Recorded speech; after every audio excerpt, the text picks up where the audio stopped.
Welcome back to the channel. Today I'm going to be showing you guys how to do this satellite map zoom effect inside of Fusion. But before we get too far into that, I just want to let you guys know that Taylor and I have actually just recently launched a website. You can go check it out at aaronandtaylor.studio. Taylor is starting a blog where she's sharing a lot of her science fiction writing that she's been working on recently, and I will be probably posting over there occasionally too, with some overlanding stuff and how-to videos as well as just general lifestyle stuff that we are into. And keep an eye out as well, as there may or may not be a podcast in the works in the near future.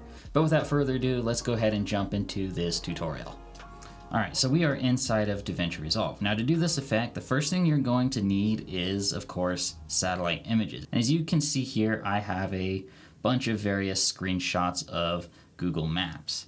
And to get these, I basically just went to Google Maps, picked a spot somewhere random. I just picked this baseball field in the middle of Colorado Springs, and just enable satellite view, go down to your layers, more, and then disable labels.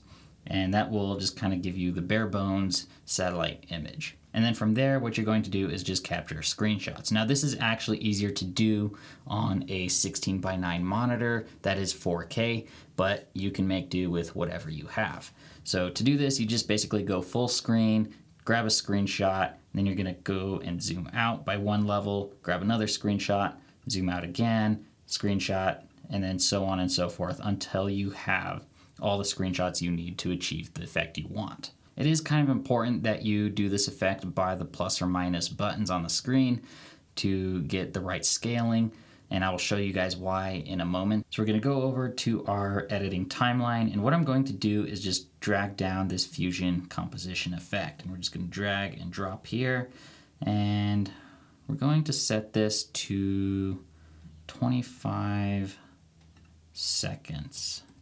So that's how long we want our effect to be. Now you can set this to whatever you want, however long it needs to be, and you can also readjust this later. So we're gonna go ahead and select our Fusion comp, and then we're going to open it inside of Fusion. So as you can see here, you have your media pool up on the left here. You have two window viewers on the center here on the top. You have your inspector on the right, and then you have your node editor on the bottom. So the way this is going to work is we're going to scroll up in our media bin to our very first screenshot, and we're just going to drag and drop that down into our node editor. And as you can see, it loads in a loader node that automatically has our media loaded into it. Supposedly, there we go, okay. And then from there, what we're going to do is grab our second screenshot and just click and drag. And then what we're going to do after that is you're going to take the output of media 1, click and hold, and drag it over to the output of media 2, and it's going to automatically add in a merge node. Now you could do this a few different ways as well. You could do shift space, type in merge, and it will give you the list of nodes that you are probably looking for. Another way to do this is to use your toolbar right up here. You can just add in merge nodes as you need them, but we'll do that here in a second. All right, and then from here, what you're gonna notice is that each of these nodes has two little dots on them, and that's going to correspond to these two viewing windows up here. So for an example, I could come over here to media 1, click on the left dot, and that's gonna load it into our left window. Click on media 2, and go to the right dot, and it's going to load it into the right window. So that's just an easy way to view what you're working on. So let's start talking about how this zoom effect is going to work. So with our media 2 selected, let's drag it up a little bit, press shift space, and we will type in transform, and we can just hit enter. And because media 2 was already selected, it's already going to drop it in the pipeline to go into merge 1. So everything's already set up the way we want, and we can just continue on. Now I want to view merge 1, and as you can see, nothing actually happens. So basically your merge node is just a way of combining two different images together. So we have a foreground and a background, and green is your foreground, yellow is your background, and is just overlaying them on top of each other. So now it's time to apply our scaling. So we're gonna take this media 2, go to our transform, and we wanna adjust the size. And we basically want to double it of what the original is. So we're just going to hit 2, enter, and then we're going to come down and view our merge node. And as you can see, it is literally no different than our original source. So we want to take a look at what's going on here. Let's go ahead and select merge 1, add a transform node again, and then load it into the viewer. And again, nothing happens, but if you take this scaling, this size, and we pull it down, so as you can see here, our original Media 1 image is being overlaid on top of our second image here. And you can easily tell that by the Google toolbar on each of these screenshots. So this simple structure right here is basically how we're going to achieve building our scene, and using the scaling or the size of the transform node at the end is basically how we're going to animate our zoom effect. So essentially what we're going to be doing is we're going to take this node setup right here, this transform and this merge, and we're just going to duplicate this a whole bunch and load in all of our media into it. So let's go ahead and make this a little smaller. You can do that by clicking Command and then scroll and shift our media out and our transform. Let's just disconnect that for now. So I'm just going to box select and then Command C, Command V, and we're duplicating those nodes. And I can just take the output of merge 1 and load it into the new merge node. And then I can come back up here to our media pool, and we've already loaded in our first and second screenshot. So let's go ahead and load in our third. Drag it down here, and we will plug it into our transform.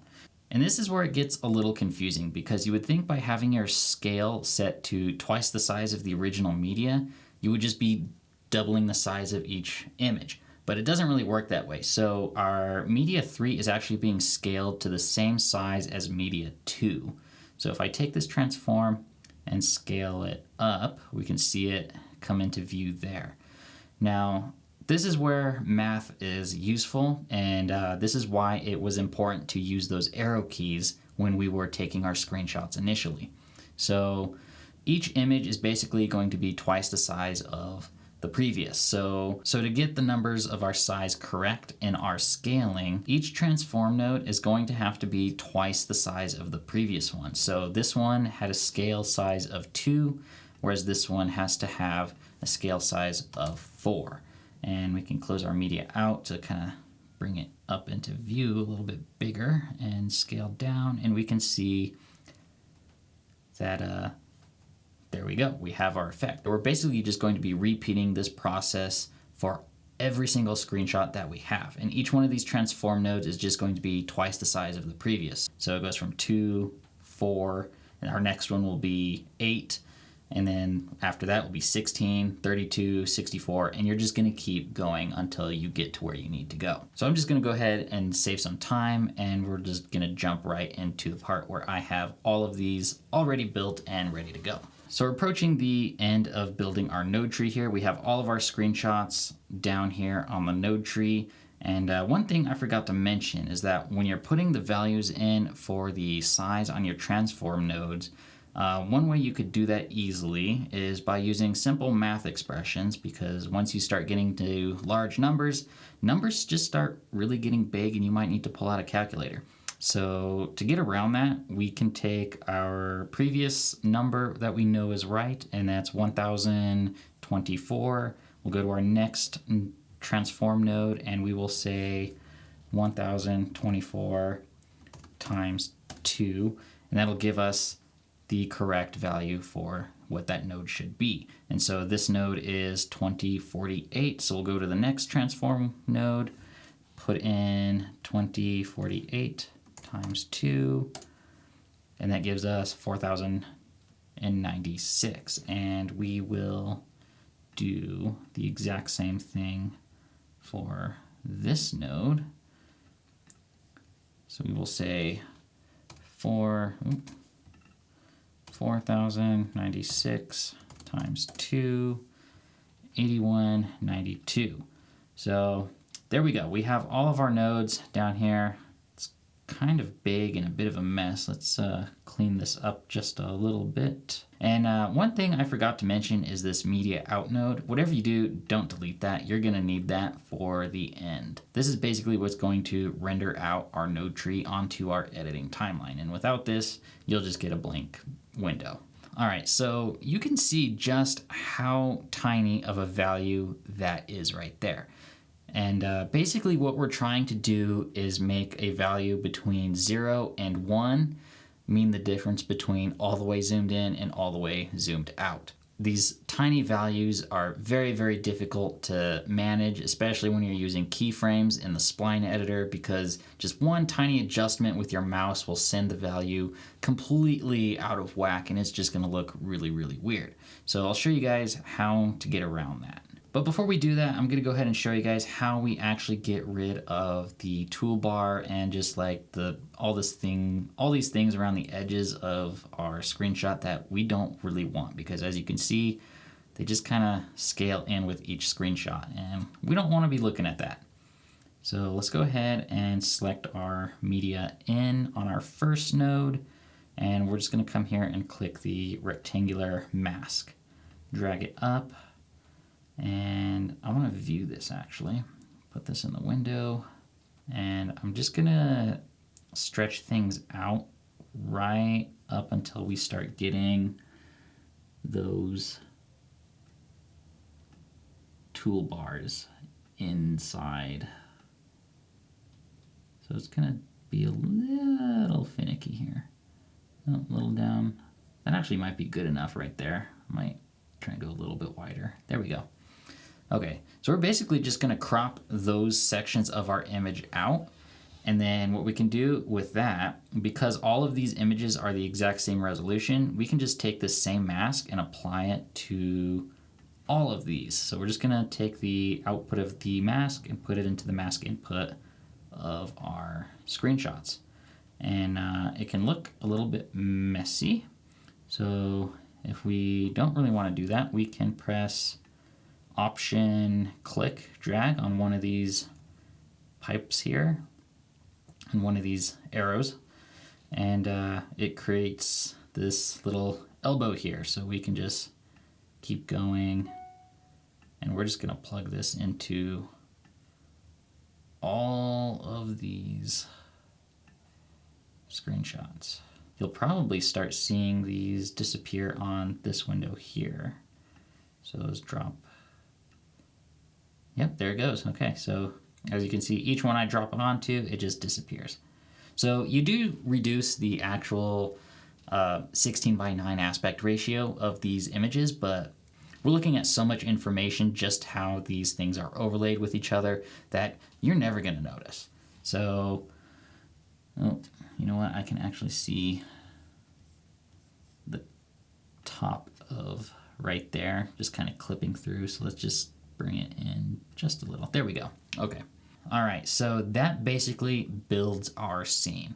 Now we need to talk about animation. So obviously we have 25 seconds, or I guess 600 frames to work with, 0 to 599, 0 being actual frame. So what we're going to do actually is we're going to take our size, right click, and we want to say modify width, and I want to use an anim curve. Basically, an anim curve is a really cool way of creating a curve that automatically goes from 0 to 1.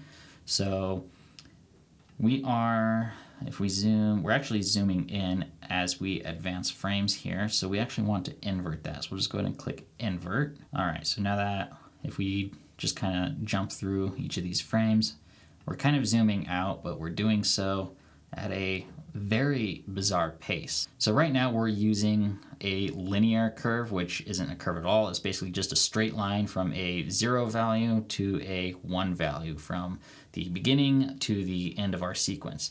And because we have that logarithmic scale going on in the transform, it just looks really, really weird, and we don't really want that. So let's go ahead and change it to custom. Oh, no, sorry. Let's go to easing, And as you can see, let's jump to our first frame. Our first frame doesn't look anything like we want, and that's because it is zoomed in 5 times more than what it should be. So let's change that to 1, and we should have the exact same scaling as our very first frame here. And look at that, we do. From there, as we jump through, you can see it already. It's actually looking pretty good, but it is moving really slow. In fact, it moves really slow, and then it just jumps. Like, it doesn't end soon enough. Like, it speeds up a lot once you get out here. So we're gonna go ahead and change our easing. So we're gonna, basically this is going to create a curve on our curve. And you can play around with these settings, but I found that court on the easing out, each one of these is in and out. And I just leave the in to none and the out to court. And from there, we need to set our offset to something. All right, this is where it gets a little weird because we have to deal with these decibels. So we'll jump to our last frame. You know, we're just playing around with these values. We're just gonna ease in until we fill up the full frame. So there you go. That basically creates our entire zoom effect. We have an automated curve that just is tied to the beginning and end of this entire sequence, and we don't really have to do any keyframing. We just adjust basically the offset and the scale, and that is it. So if we just plug this transform node into our media out, we jump back to our timeline, and it should just render out a really neat image sequence that we will probably appreciate. All right, so as you can see, our fusion composition has completely rendered out. This blue bar basically signifies your render cache. Red is what is not rendered. Blue is what has been rendered. So we can come back to the front here, play out our sequence, and take a look at how it looks. It looks pretty smooth so far. I'm actually liking that.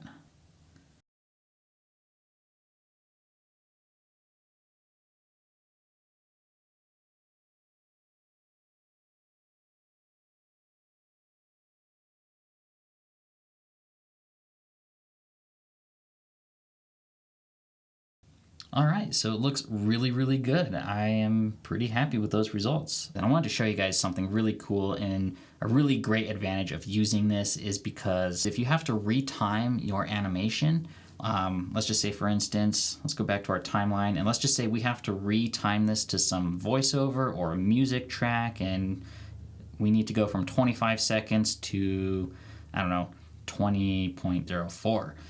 We can shift this and then jump back into Fusion here and show you. First frame is the same, and if we jump all the way to our last frame, it's still the exact same frame. So it doesn't matter how long our sequence is, our curve is automatically scaling to the length of the sequence. So we can adjust it however we want. So it's just an incredibly powerful way of making this effect super easy. Now, one more thing you can do is, let me put that in the output there. On that transform node, go back to tools, and you can go to settings and enable motion blur. And I usually just crank it up to 10. And this kind of gives your zoom effect that motion blur that you just kind of see. In fact, if you go to the opening sequence of this video, I actually had it enabled, and I can't really show you guys right now because it takes forever to render out, and that is the drawback. It will add significantly to your render time. The sequence that we've been working on in this video took about 5 to 10 minutes to render out. The one I did for the opening sequence with that motion blur enabled took about 40 minutes. So there's quite an impact there. So use it at your own discretion. I hope you guys enjoyed this tutorial. Don't forget to like, comment, subscribe. And if you have any questions or suggestions, do let me know. And like I said at the beginning of this video, we just launched our website. So head on over, check it out, aaronandtaylor.studio. Tell us what you think. And like I said, there may or may not be a podcast coming in the near future. So stay tuned. We'll see what happens. And I'll see you guys in the next one. Bye.